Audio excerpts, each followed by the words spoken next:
जय श्री राम। मित्रों, मेवाड़ का नाम सुनते ही हमें जाज्वल्य राष्ट्र प्रेम और क्षत्रियों की शौर्य गाथा ध्यान में आती है। नमस्कार, भारतनामा योगेश में आप सभी का मनपूर्वक स्वागत।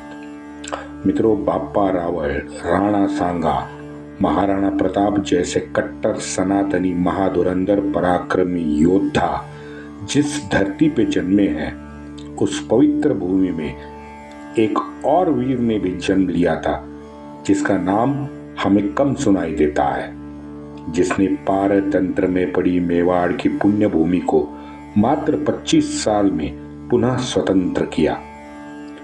हमें मालूम है कुतुबुद्दीन ऐबक और उसके बाद उसका प्रिय सखा, उसका गुलाम मलिक गाफुर, इन दोनों के बाद दिल्ली में अपने चाचा जलालुद्दीन खिलजी को मार के अलाउद्दीन खिलजी सुल्तान बना।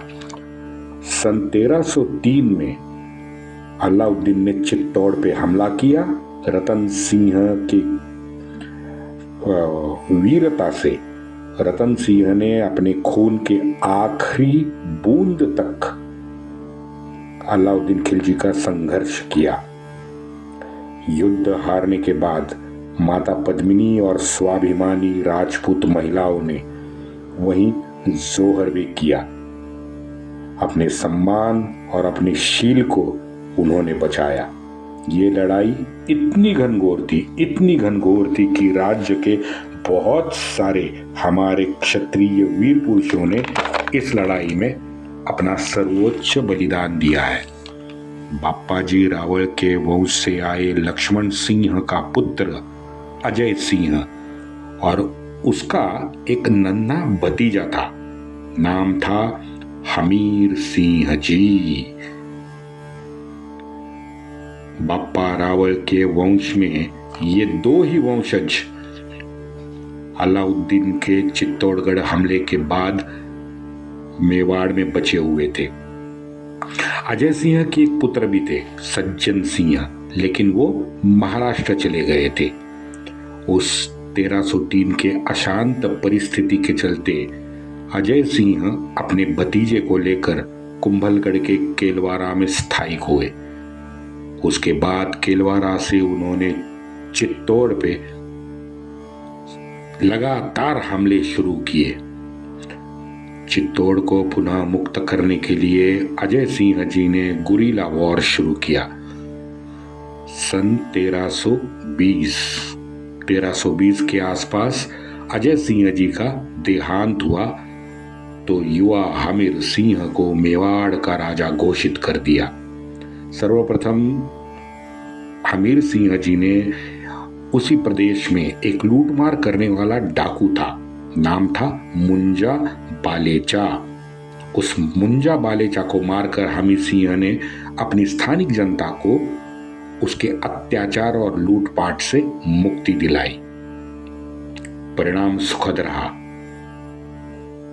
स्थानिक जनता के मन में हमीर सिंह ने अपनी जगह तुरंत बना दी। जनता उनके प्रति आदर भाव अभी दिखाने लगी थी। उस वक्त मेवाड़ का अधिकार खिलजी ने अपने एक अंकित राजा मालदेव को, जो कांतालिया संस्थान के राजा थे, उनके सुपुर्द खिलजी ने कर दिया था। हालांकि वो गवर्नर के तौर पे मेवाड़ का राज्य संभाल रहे थे। हमीर सिंह का प्रभाव मेवाड़ में तेजी से बढ़ रहा था। इससे चिंतित मालदेव ने एक चाल चली। मालदेव ने अपनी एक अल्पवयीन विधवा पुत्री का हमीर सिंह से विवाह करने का न्योता हमीर सिंह को भेजा। हमीर सिंह जी को प्रार्थना की। पुनर्विवाह को हमीर सिंह ने तुरंत सम्मति जताई है। ये हमें पढ़ाया नहीं जाता। इस तरह से हमीर सिंह का विवाह मित्रों सोनगारी देवी, जो विधवा पुत्री थी मालदेव की, उससे हुआ। इस विवाह से हमीर सिंह का जो मालदेव का विरोध था वो नष्ट होने की मालदेव को मनीषा थी।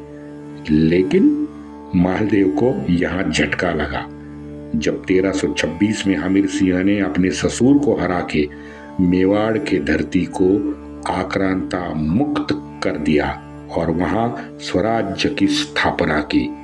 कर्तव्य और धर्म के लिए अपनी मातृभूमि को मुक्त करने का श्रेय मेवाड़ नरेश को जाता ही है और जाना चाहिए।